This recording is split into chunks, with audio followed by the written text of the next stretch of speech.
जी, तो हम इसकी चलते हैं second part of coordination compound, theories of coordination compounds. इसमें सबसे पहले हमने डिस्कस करनी है Werner theory of coordination compound.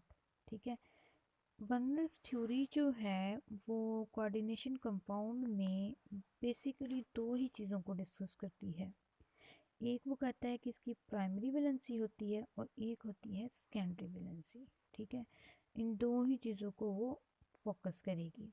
हम इसके कुछ इम्पोर्टेंट पास्टुलेट हैं वो जो यहाँ पे देखेंगे। वो कह रहा है कि जो मेटल होते हैं वो टू टाइप की वैलेंसीज होती हैं। एक प्राइमरी वैलेंसी जिसको हम आयोनाइजेबल वैलेंसी बी कहते हैं, और एक सेकेंडरी वैलेंसी जिसको हम नॉन आयोनाइजेबल वैलेंसी बी कहते हैं। जिस तरह से हम इसके इंट्रोडक्शन में पढ़ चुके हैं कि कॉम्प्लेक्सेस का जो एक पार्ट होता है वो आयनाइजेबल होता है और सेकंड पार्ट वो होता है जो कि नॉन आयनाइजेबल होता है। उसी की बेस पे इनकी प्राइमरी वैलेंसी होती है और सेकेंडरी वैलेंसी होती है।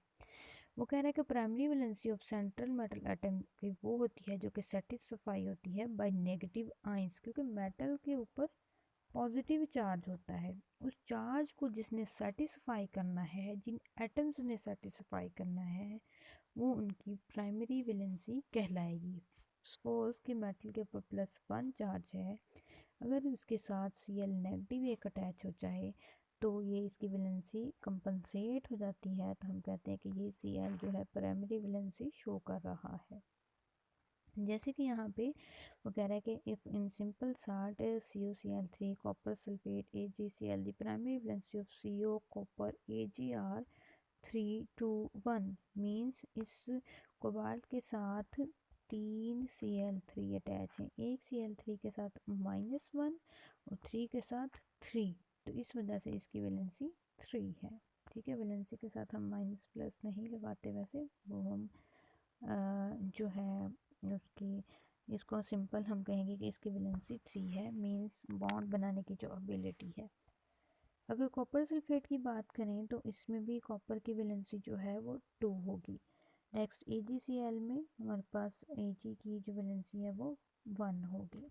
ठीक है, ये होती है प्राइमरी वैलेंसी। अब सेकेंड क्या होती है, are satisfied by either negative ions और न्यूट्रल मॉलिक्यूल्स, जो कि लिगेंड्स अटैच होते हैं वो उनको सेटिस्फाई कर रहे होते हैं। अब दूसरे सेंस में ये भी कह सकते हो कि लिगेंड्स की वजह से जो वैलेंसी सेटिस्फाई होती है उसको सेकेंडरी वैलेंसी बोलते हैं, और स्फीयर के बाहर जो भी एटम अटैच होता है उसकी वजह से जो वैलेंसी सेटिस्फाई होती है उसको प्राइमरी वैलेंसी कहते हैं। ये इस वैलेंसी की वजह से आयनाइजेबल वैलेंसी होती है और ये नॉन आयनाइजेबल वैलेंसी होगी। इसके अंदर कोई भी मेटल कोई भी लिगेंड हो सकता है। ठीक है, अच्छा नेक्स्ट है every metal ion has a tendency to satisfy both its primary and secondary valency. उसका नेक्स्ट पोस्टुलेट है, वो कह रहा है कि ये प्राइमरी और सेकेंडरी दोनों वैलेंसीज को सेटिस्फाई करेगा। नेक्स्ट क्या, every metal has fixed number of secondary valency. हर मेटल की fixed number of secondary valency होती है कि वो कितने नंबर ऑफ लिगेंड्स अटैच करेगा। ठीक है, secondary valencies or ligands satisfy the secondary valencies are always directed toward fixed position in space around the central metal ions। अब जिसकी वजह से secondary valency satisfy हो रही है, हम कह रहे थे कि वो ligands है, लिगेंड्स की वजह से सेटिस्फाई होती है। वो कह रहे हैं कि वो एक ख़ास पोजीशन पे फिक्स रहते हैं स्पेस में मेटल्स के अराउंड। ठीक है, मेटल्स के अराउंड वो एक ख़ास पोजीशन पे फिक्स रहते हैं। ये वर्नर थ्योरीज के सारे पास्टुलेट हैं। उसके मुताबिक देखें तो ये एक उन्होंने इसने एग्जांपल दी हुई है। ये हमारे पास कोबाल्ट बना रहा है, कोबाल्ट के साथ 6 अमोनिया के मॉलिक्यूल अटैच हैं जो कि कोऑर्डिनेट कोवलेंट बॉन्ड बना रहे हैं। ये इस तरह से हम इसको लिखेंगे, ये कोबाल्ट है और ये NH3, ये 6, ये हमारा स्फीयर बंद, इसके ऊपर 3 पॉजिटिव चार्ज था जो कि सेटिस्फाई होगा 3Cl से Cl3। ठीक है, Cl3 हम स्फीयर के बाहर लगा रहे हैं क्योंकि ये Cl नेगेटिव जो है इसकी वैलेंसी को पूरा कर रहा है। अच्छा, वो कह रहा है कि जो प्राइमरी वैलेंसी है वो नॉन डायरेक्शनल होती है, कोई पार्ट रोल प्ले नहीं करती geometry of complex compound. Geometry हम हमेशा नंबर ऑफ लिगेंड्स जो जितने अटैच होते हैं ना उसकी बेस पे बताते हैं, उसका प्राइमरी वैलेंसी से कोई भी ताल्लुक नहीं होता। ठीक है। दस on the basis of Werner theory the complex of COCl3.6NH3 में भी represented as shown in the figure. ठीक है, वगैरह वर्नर थ्योरी के मुताबिक ये इस तरह का कम्प्लेक्स शो करेगा। अब ये जो Cl है ये कहीं से भी अटैच हो सकते हैं क्योंकि ये नॉन डायरेक्शनल है। ये डायरेक्शनल है तो इनकी पोजीशन क्या होती है, फिक्स होती है कि इन्होंने 6 ने अपने आप को अरेंज करना है जैसे ये किया हुआ है इस स्ट्रक्चर में।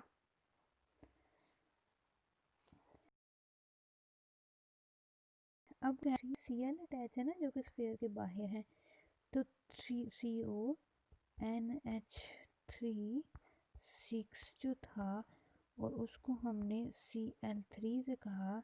अब प्राइमरी वैलेंसी वो कह रहा है जो आयनाइजेबल वैलेंसी है उसको हमने सेटिस्फाई किया है इस डॉटेड लाइन से, और जो सेकेंडरी वैलेंसी है उसको डार्क लाइन से शो किया, ये जो कोऑर्डिनेट कोवलेंट बॉन्ड बना रहे हैं। ठीक है। मॉडर्न जो मेथड है ये अब रिटर्न है, वर्नर ने फार्मूला कुछ इस तरह से लिखा था जो कि पुराना तरीका है COCl3.6NH3। अब जो मॉडर्न तरीका है उसमें हम सफ़ेयर लगा के लिख रहे हैं इन कम्प्लेक्सेस को जैसे ये लिखा गया है। ठीक है।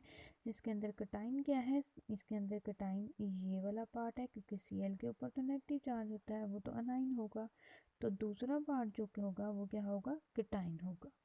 3Cl अटैच हैं, इट मीन्स कि इस कोबाल्ट के ऊपर 3 पॉजिटिव चार्ज है क्योंकि इसी ने इसकी वैलेंसी को सेटिस्फाई करना है ना, तो इट मीन्स कि कोबाल्ट के ऊपर 3 पॉजिटिव चार्ज है। तो ये उसके ऊपर चार्जेस भी लिखा हुआ है, 3 पॉजिटिव अनाइन 3 नेगेटिव है। Total number of ions after dissociation, अब जब डिसोसिएशन हो जाएगी, जब आइंस बनेंगे 3 आइन तो इस Cl के बनने हैं और एक इस पॉजिटिव का बनना है पूरे कम्प्लेक्स का, तो हम कहते हैं टोटल नंबर ऑफ आइंस कितने बनेंगे, 4। Number of moles of AgNH3 used for precipitation, क्योंकि आयनाइजेबल जो है यही आयनाइज होगा, यही आयन में कन्वर्ट करके 3Cl बनाएगा। तो जैसे ही हम इसमें AgNO3 ऐड करेंगे, Ag क्या करेगा, यहाँ से Cl को ले लेगा और AgCl की फॉर्म में प्रेसिपिटेट आउट हो जाएगा। यहाँ पे 3Cl हैं तो हम कहेंगे कि 3AgCl के मॉलिक्यूल बनेंगे।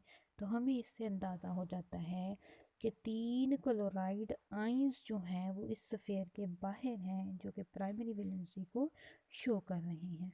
अगर इस Cl3 यहाँ पे 3 है, नेक्स्ट के पास देखें हमारे पास Cl2 है, जब हम इस कंपाउंड को AgCl के साथ रिएक्ट करवाएंगे, सॉरी AgNO3 के साथ, तो जस्ट 2 मॉलिक्यूल्स ऑफ AgCl बनेंगे क्योंकि सिर्फ 2 ही मॉलिक्यूल इस स्फीयर के बाहर हैं जो कि प्राइमरी वैलेंसी को सेटिस्फाई कर रहे हैं।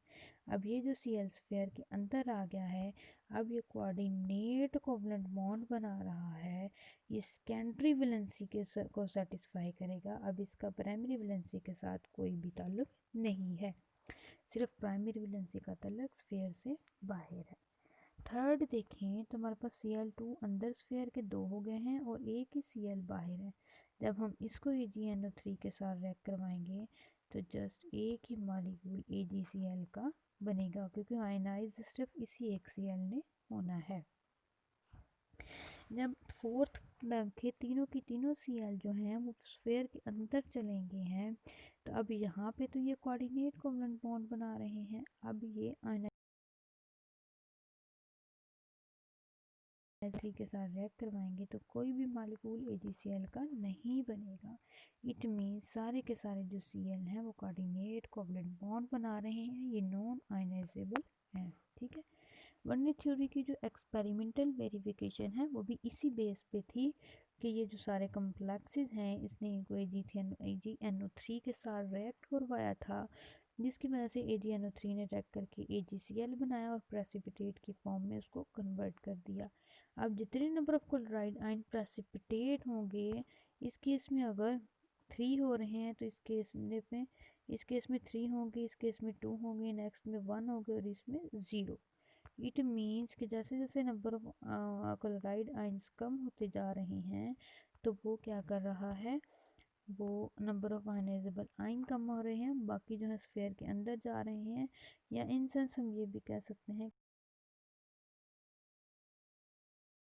कि इस फॉर्म में जा रही है। मतलब ये इसमें जितने नंबर ऑफ AgCl बनेंगे उतने ही हमें उससे आयनाइजेबल वैलेंसी के बारे में इंफॉर्मेशन मिलेगी। ठीक है,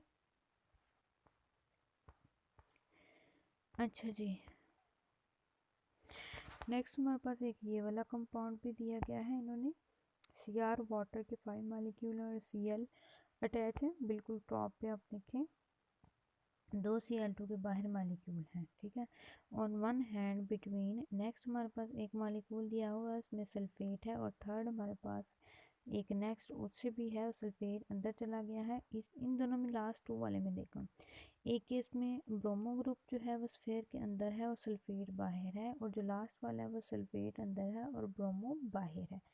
अब अगर हम कंपाउंड 1 को AgCl के साथ AgNO3 के साथ रिएक्ट करवाते हैं जिसमें Cl होगा, तो वो AgCl बना देगा, जितने नंबर ऑफ Cl स्फीयर के बाहर होंगे उतने ही AgCl बनेंगे।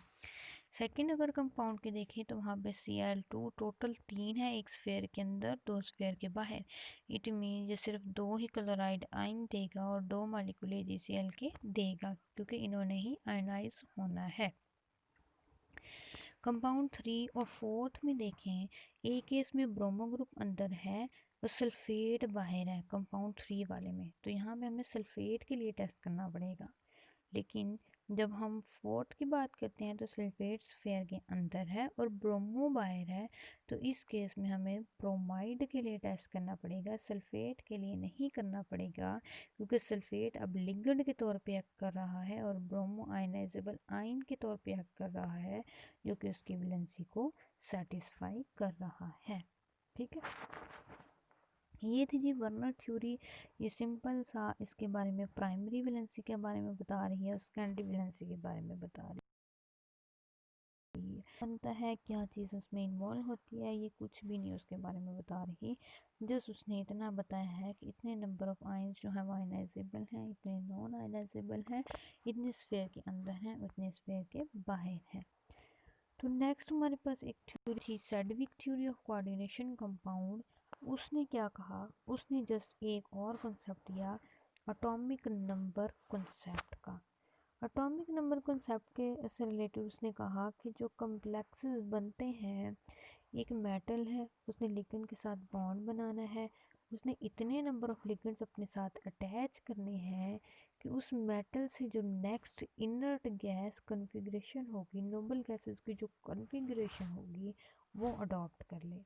तो वो अडॉप्ट करने के चक्करों में जो अपना एटॉमिक नंबर कंप्लीट करेगी उसको इफेक्टिव एटॉमिक नंबर हम बोलते हैं।